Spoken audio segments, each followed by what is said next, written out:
Welcome back. This is Lone Wolf, and we are playing Vintage Story on the Crystal Seas world hosted on Aura Fury. Today I thought we'd get an update on the state of the base and have a look at how the mob farm has turned out. Yes, for now, I don't know anything else I want to do with it, to it. It seems to be doing what I want to, so congratulations me. So we've added a bunch of trees around the base, primarily for charcoal purposes. On this side, a bunch of pine trees. And you've seen over here, so the oak trees for the leather working, and the Crimson King because they're beautiful, and the larch because I like them. Nothing over this way has changed except the addition of some more berry bushes. Windmill is unchanged. Sheep farm up top is unchanged. We have planted a bunch of pine trees out here. Again, really just for charcoal purposes, because the ones that are world generated I really don't want to touch. And in a bit of news, I have a new base mate, Goose Chucker, and that's great. Goose Chucker planted this little, no, I don't know about little, but this tree cube here, again for charcoal purposes. So it's nice to have Goose Chucker on here. As far as I know, if Riara comes on and plays, she'll still be playing here, but don't see her all that often. I haven't seen her on for quite a while. The chickens are doing great. In fact, they've done so great that got over... Let's go take a look. I'm quite certain we have more than 2,000 feathers at this point. 2,639 feathers to be precise. So I think we're doing good on the chickens. You can see that there's been some change in here. We got a catwalk and have moved some of the storage up to a level above the glass. Some things were already up here, but the catwalk is new. More ingot molds, and the storage had a lot of good work done to it, getting it sorted and organized, which is great. That's something that I always try to do myself, but I had not done that on here yet. We've got a bunch of iron processed and steel, and some blister steel we haven't processed. You can see that I've put up a rail on the pulverizer like I've done on the quern so that things don't fall out, land on the floor, and despawn. Also rearranged the connection to the pulverizer to include a clutch and transmission now, so they all have clutch and transmission. Got that one for the pulverizers, this one for the hellhammers, and the quern is just sitting under here. I've got the leather station moved over here. Got my fire pits like I had set up at the original starter base here. Got a honey station here, and then you can see my cooking pot for making candles, or whatever. Got lots of pit kilns and barrels for processing things. And this room is still mostly unused, not unloved, but unused. I have a blueprint that lets me make these special doors, and I made these not realizing that you can't open them because they're rusted shut, but boy, they're nice looking doors. Maybe they'll find a place somewhere. So the plan is that this is going to be expanded out like everything else. And that'll be nice. So Riara had done all this plate work and putting in all this beautiful glass up here.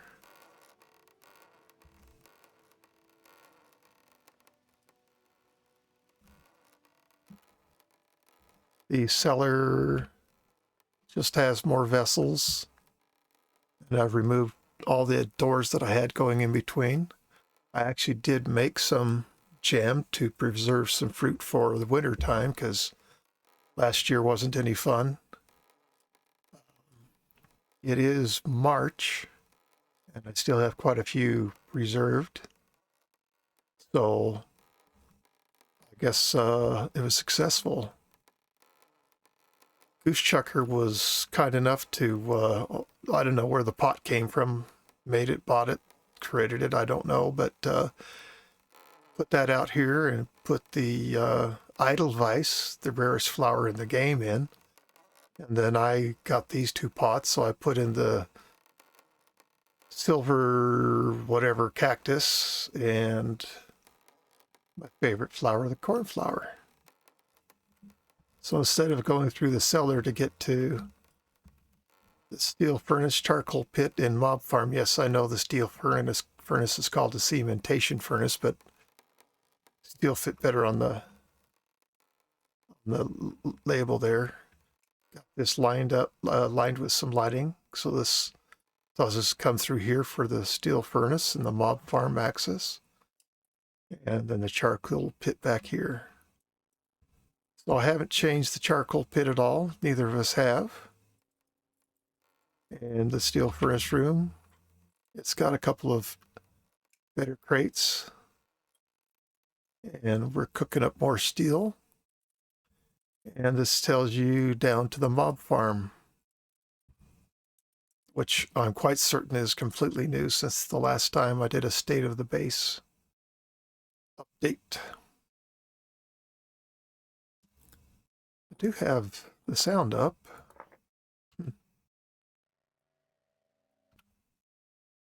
All right, I made an adjustment so that maybe we'll hear the sound.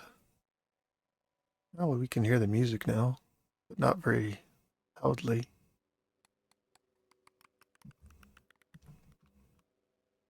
And I don't see it doing anything on the recording meter.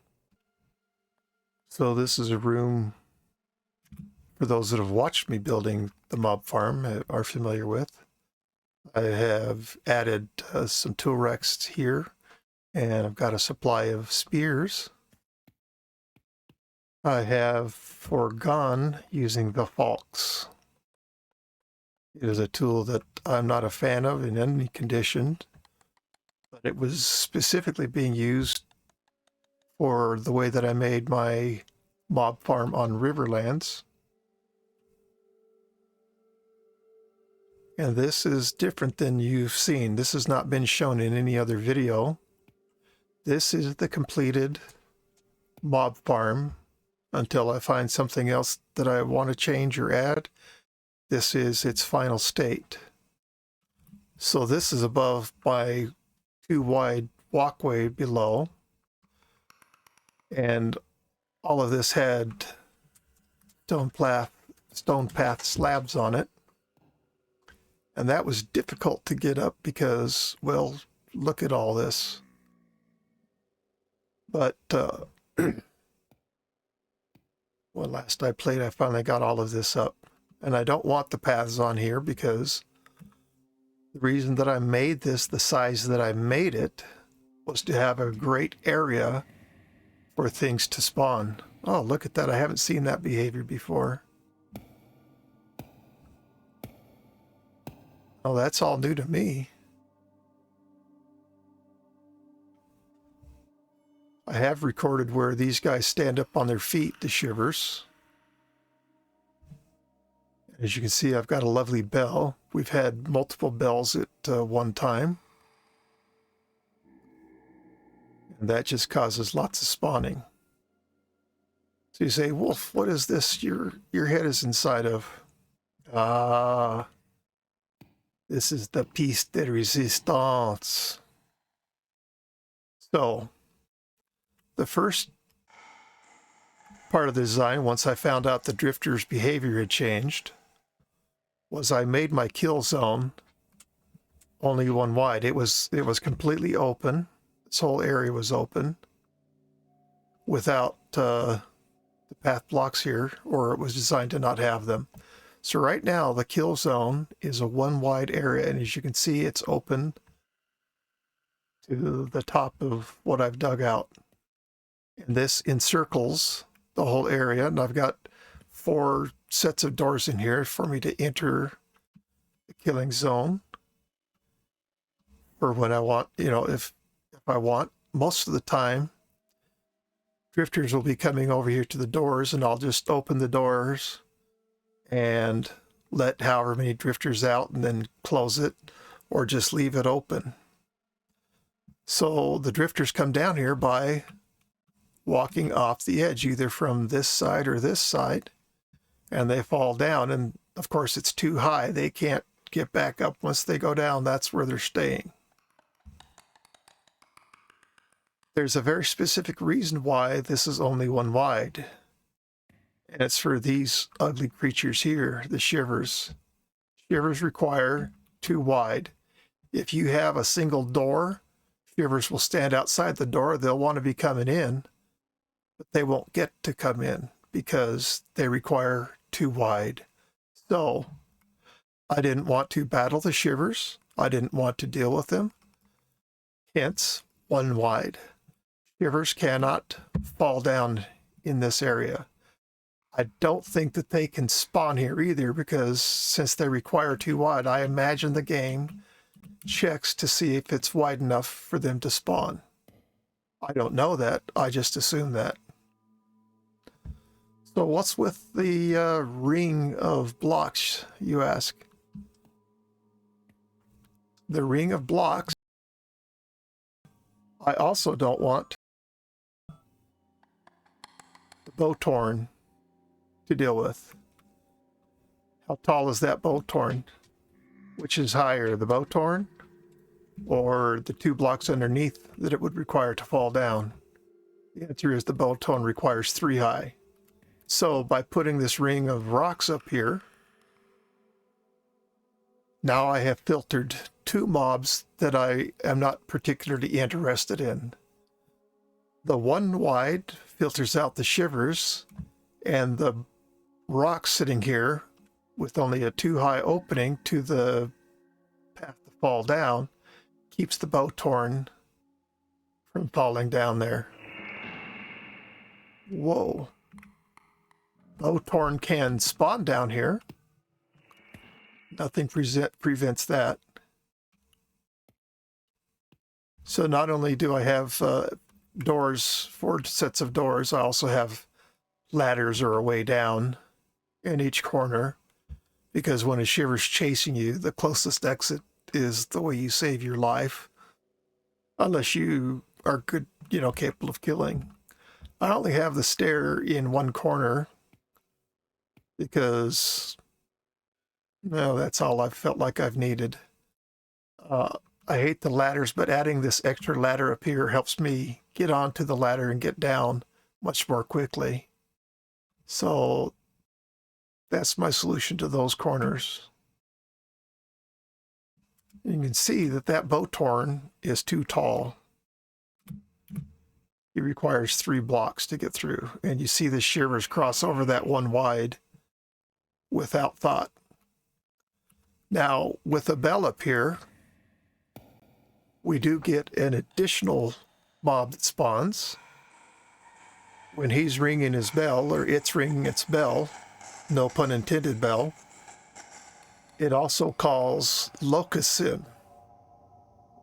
Now, I don't know if that's a normal behavior for them, but we know when I was digging all this, that this was an open wall here. And on the other side here, we do have locusts, but they're not coming in from here. So it has to simply be because of the bell. And when it's ringing, it actually calls in locusts as well.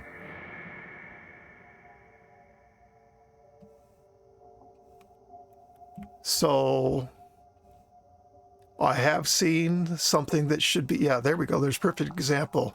Bowtorn, 2 bowtorn just spawned in the kill area.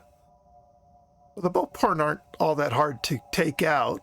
You just can't handle them along with shivers and a whole bunch of bowtorns shooting at you at the same time. Small numbers, they're easy enough to kill. So that's fine.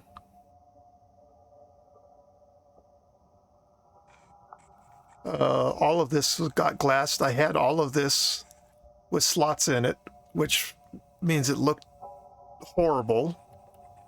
But I put 2 blocks high of it so that I'd have a better chance of actually hitting things. But it's such a disaster with the way that the drifters' behavior was changed. All the drifters wanted to do was come and stand by the door. They didn't want to come stand where I could kill them. So this was originally, the whole thing here was what I call the arena or the spawn area.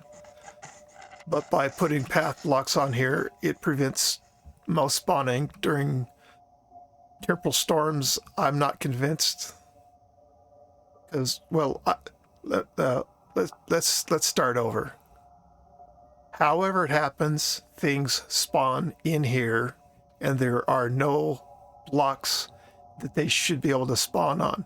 It is 100% covered with stone path slabs. So you want to explain to me how they get in here? I'd love to hear it. But putting glass surrounding this part allows me to be able to see what's going on in the whole area. And the results of the testing and all the work I did building, I have a much nicer collection of temporal gears than I had before.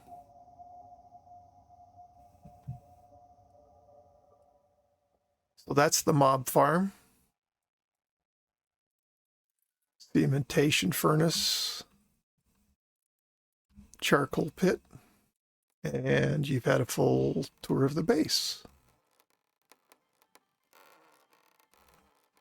So for the chickens, I've set up auto feeding for them.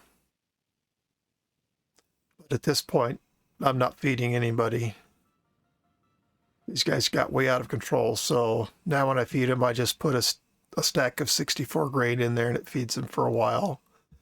And of course I have my roosters isolated, but he and the hens get their work done. So he's got his auto feeder too. I have not set up auto feeding for the sheep, and I have yet to even try to milk them. This is new. I just realized I hadn't shown you this. So if you recall, the original plan for this was to be a boathouse or a house for housing boats. So with the blueprint I have that lets me make special doors, I could make these doors. I got one from a ruin, so these are 2 wide by 3 high. Now the boats are enclosed, and unless you have access to my claim, you can't get in here. When Goosechucker came over, he was just coming over for a visit to begin with. He says, "Oh, I have your lantern in your hand." I'm going, "What?" So, as far as I know, when you build the sailboat, I do know that it has your name on it, which to me means that it's claimed, and I don't think anybody else can operate your sailboat. I'm pretty confident about that. though I can't say I've made some specific test. I assumed that whatever was on the boat was protected by the claim of the boat, but it's not. Anybody can just walk up and take my lantern or take my chests or empty their contents. So I had to do what I assume was always, do I have that high enough? No, I'm going to have to make that higher because the mast won't fit out of there. That's okay. That's something I'll fix. But I assume this is what Ash had in mind to begin with. Well, I know it is, but of course I simply didn't realize that the claim didn't cover everything on the boat. I've extended this out a little bit just to give it a solid wall so that, you know, things don't collapse as you're going here. But yeah, I just realized that this is going to have to be all changed here to get the sailboat out. All right, well, that's it for this episode. Thanks for watching. I hope you've enjoyed this. I put a lot of pressure on myself making the mob farm, but that was my choice. But to be honest, I'm really glad to not have that be my primary focus anymore for now. Now I just get to go and use it. I think the base is looking nice. Not only will we extend this floor back, but I'll probably take it out too wide like I've done on the rest of it. Because I quickly found out that with the hell hammers and everything in this top floor, which is the workshop, that it just wasn't wide enough.